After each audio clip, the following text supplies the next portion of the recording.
नमस्कार साथियों, आप देख रहे हैं YouTube channel education portal Krishna. आज हम लोग इस वीडियो की मदद से बिहार के विद्यालयों में, यानी कि वह प्रारंभिक विद्यालय हो या तो फिर माध्यमिक या तो फिर उच्च माध्यमिक विद्यालय हो, इन सभी विद्यालयों में क्लब का गठन किया जाना है, जिसमें यूथ क्लब और यूको क्लब है। और इसके साथ साथ प्रारंभिक यानी कि जो प्राथमिक विद्यालय है उसको यदि छोड़ दिया जाए तो मैथ क्लब और साइंस क्लब, जो शेष विद्यालय माध्यमिक और उच्च माध्यमिक विद्यालय बचता है, वहाँ पे मैथ और साइंस क्लब का गठन किया जाना है।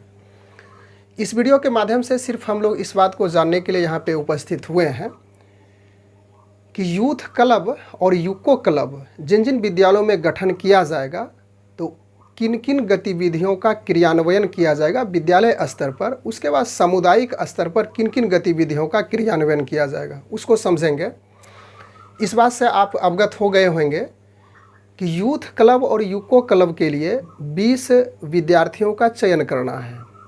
प्रारंभिक में 4 और 5 के बच्चे होंगे, उसके बाद माध्यमिक उच्च माध्यमिक में किन किन क्लासों के बच्चों को लेना है, इससे संबंधित सदस्य कितने होंगे, जिसमें कितना लड़का और कितनी लड़कियां की संख्या होगी, यानी कितने बालक और कितनी बालिका होगी, अध्यक्ष और सचिव कौन बनेंगे और नोडल शिक्षक किसे बनाया जाएगा, इन सारी बातों की जानकारी हम लोग कर चुके हैं एक वीडियो के माध्यम से। यदि आप उस वीडियो को नहीं देखे हैं तो डिस्क्रिप्शन बॉक्स में उसका लिंक अवेलेबल है, पहले वह वीडियो देखें, इसके बाद यहाँ से आपको सारी बातें समझ में आ जाएगी।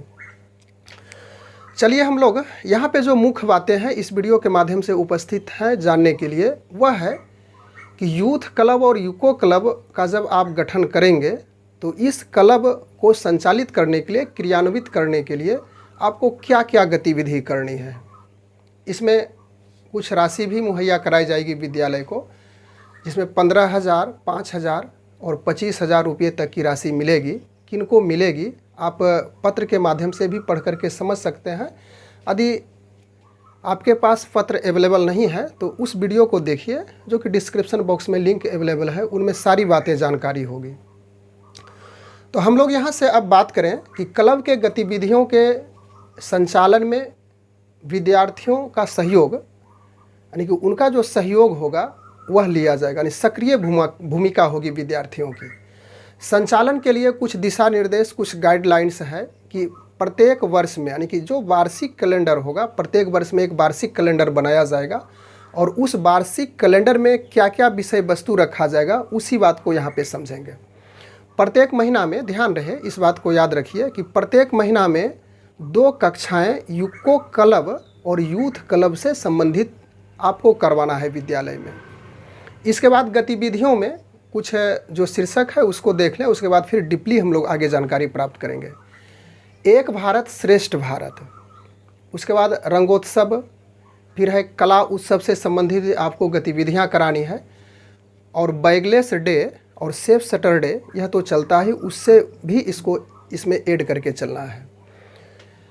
प्रधान शिक्षक, यानी कि विद्यालय का जो प्रधान शिक्षक है, प्रधानाध्यापक है, उसके बाद नोडल शिक्षक, और इस सदस्य यानी कि इस क्लब के जो सदस्य हैं, जो 20 सदस्य रखा जाएगा क्लब में, तो उन सदस्यों को शामिल करना है। प्रधान शिक्षक शामिल होंगे, नोडल शिक्षक शामिल होंगे, और बाल संसद या तो फिर मीना मंच के जो सदस्य हैं उनको भी बैठक में शामिल करना है। और बैठक कब होगी? जब विद्यालय की सभी घंटियां समाप्त होगी, तो उस समय प्रधान शिक्षक, नोडल शिक्षक, क्लब के सदस्य, बाल संसद के सदस्य सभी मिल करके गतिविधियों से संबंधित आपको बैठक करनी है और क्या क्या गतिविधि संचालित करनी है उससे संबंधित विचार विमर्श करना है। तो आगे हम लोग अब समझें कि क्या क्या गतिविधि होगी, और यहाँ पे 2 गतिविधि, एक विद्यालय स्तर पे होगी और समुदाय स्तर पे होगी। तो इसे समझने के लिए बोर्ड की सहायता लेते हैं। तो यूथ क्लब की गतिविधियाँ स्पष्ट रूप से आप देख सकते हैं, यह विद्यालय स्तर की गतिविधियां हैं, जो कि यूथ क्लब से रिलेटेड जो गतिविधियां हैं सबसे पहले उसको समझते हैं। तो वार्षिक कैलेंडर में, यानी कि 1 वर्ष के लिए आपको कैलेंडर बनाना है, यानी सारणी बनानी है कि क्या क्या गतिविधियां हमें संपन्न करनी है विद्यालय में। तो जिसमें है क्विज, तो क्विज आप समझ रहे हैं, एक दिन ऐसा यानी कि महीना का एक दिन जब यूथ क्लब से संबंधित जो क्रियान्वयन किया जाएगा तो उसमें क्विज़ आप रख देंगे, कुछ प्रश्न बना लेंगे और बच्चों से पूछताछ क्रम में जो क्विज यानी कि डिबेट वाद विवाद होती है उसी अनुसार से उसको संचालित करेंगे। फिर सांस्कृतिक कार्यक्रम भी करवा सकते हैं, यानी कि सांस्कृतिक कार्यक्रम भी आपको करवानी है। फिर शारीरिक गतिविधि से रिलेटेड जो भी बातें आती है, स्वच्छता संबंधित या तो फिर और भी जो भी आपके समझ में आती हो शारीरिक गतिविधि से उसको करवाएंगे। फिर भाषण हो गया, वाद विवाद प्रतियोगिता भी करवाएंगे, संगीत का भी आयोजन करवाना है, यानी कि वार्षिक कैलेंडर में आपको इंक्लूड करके रखना है। फिर कला हुआ, निबंध लेखन, पत्र लेखन, पोस्टर बनाना और साहित्यिक गतिविधियां भी आपको उस वार्षिक कैलेंडर में इंक्लूड करके रखना है।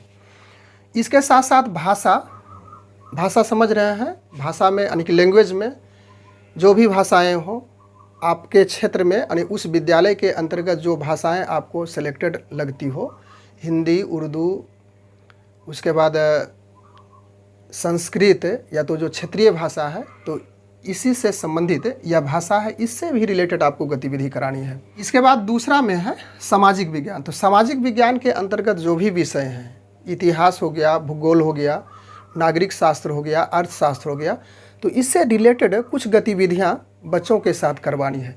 तो यह जो सामाजिक विज्ञान और विज्ञान संकाय हैं, तो यह संभवतः जो हायर एजुकेशन यानी कि माध्यमिक और उच्च माध्यमिक विद्यालय में इसका जो गठन किया जाएगा यूथ और इको क्लब का, तो उन विद्यार्थियों के लिए यह सब लागू होगा। लेकिन जो 1 to 5 के विद्यार्थियों के लिए यानी कि 1 to 5 जो प्राथमिक स्तर की कक्षा है उसमें इन सारी गतिविधियां ही मिला करके वार्षिक कैलेंडर तैयार कर लेंगे। उसके बाद विज्ञान संकाय में जो भी हैं, भौतिकी, रसायन, जीव विज्ञान, उसके बाद खगोल विज्ञान, यानी उससे रिलेटेड जो भी हो तो इसमें उन गतिविधियों को शामिल करना है। अब इको क्लब की गतिविधियां समझें। इसके लिए वार्षिक कैलेंडर में प्रमुख विषय इस प्रकार से रखना है कि पर्यावरण क्या है, पर्यावरण क्यों ज़रूरी है, इससे क्या आप समझते जानते हैं, यह सब जानना है। उसके बाद जैव विविधता, फिर जलवायु परिवर्तन, स्थानीय पारिस्थितिक पोषण, स्वच्छता एवं स्वास्थ्य, प्रदर्शनी, पेंटिंग, लेखन, वृक्षारोपण, जल संरक्षण, पेड़ पौधों, वन संरक्षण। उसके बाद विद्यालय में बागवानी को बढ़ावा देने के लिए भी गतिविधियाँ करनी है और उस गतिविधि को उसमें शामिल करना है जो कि इको क्लब के अंतर्गत होगा। इसके बाद हम लोग समझ लें कि सामुदायिक स्तर पर की जाने वाली गतिविधियाँ। तो सबसे पहले जो विद्यालय शिक्षा समिति के सदस्य यानी कि VSS के जो सदस्य हैं उसको और समुदाय के जो लोग हैं उसको आमंत्रण करना है, विद्यालय में आमंत्रित करना है। इसके बाद बाल विवाह, दहेज प्रथा इत्यादि के प्रति बैनर, पोस्टर, यानी कि जिस प्रकार से प्रभात फेरी होती है उसमें बैनर पोस्टर की आवश्यकता होगी।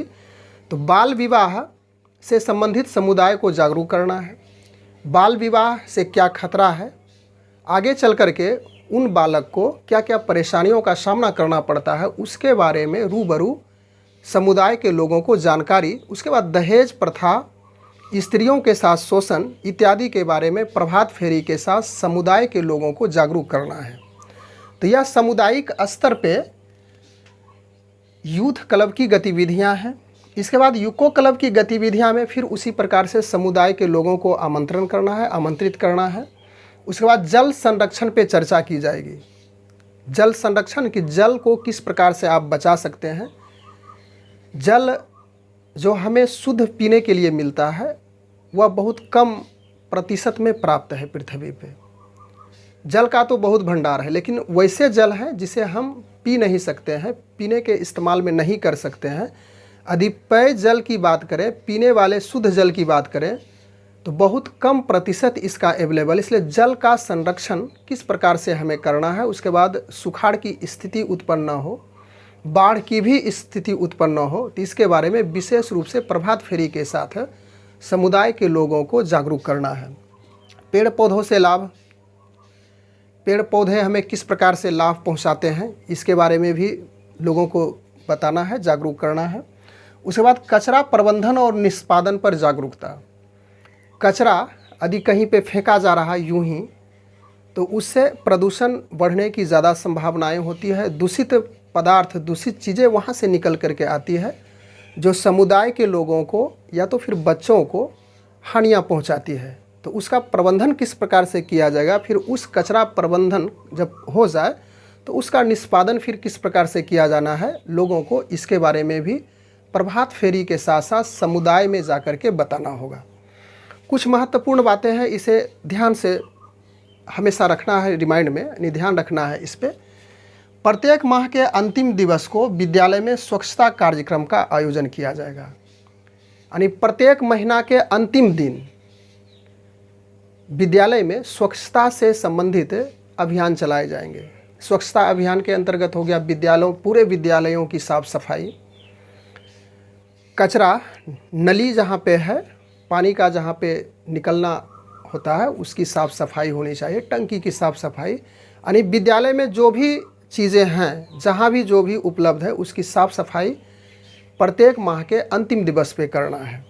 उसके बाद सप्ताह में एक बार चेतना सत्र में बच्चों की शारीरिक स्वच्छता पर ध्यान देना है, यानी सप्ताह के अंतिम दिन, यानी प्रत्येक सप्ताह में एक दिन, इसको मान के चलिए प्रत्येक सप्ताह में एक दिन बच्चों की शारीरिक स्वच्छता पर ध्यान देना है। तो शारीरिक स्वच्छता कहने का अर्थ हो गया उसकी नाखून की जांच की जाएगी, नाखून की स्थिति किस प्रकार की है, उसके बाद यानी सिर का जो बाल है उसे भी देखा जाएगा, कपड़ों की साफ़ सफाई, यानी इत्यादि प्रकार के जो भी बच्चों की स्वच्छता से संबंधित बातें आती है उस पर सप्ताह के एक दिन ज़रूर ध्यान देना पड़ेगा। तो इस प्रकार से यह जो यूथ क्लब और यूको क्लब विद्यालयों में गठन किया जाएगा, उसमें क्या क्या कार्यों का क्रियान्वयन विद्यालय स्तर पे और इसके साथ साथ सामुदायिक स्तर पे होगी, इसको हम लोग इस वीडियो के माध्यम से जानने का प्रयास किए। इससे रिलेटेड अन्य और जानकारियाँ हम लोग अन्य वीडियो में प्राप्त करेंगे। बस आज के वीडियो में इतना ही। धन्यवाद।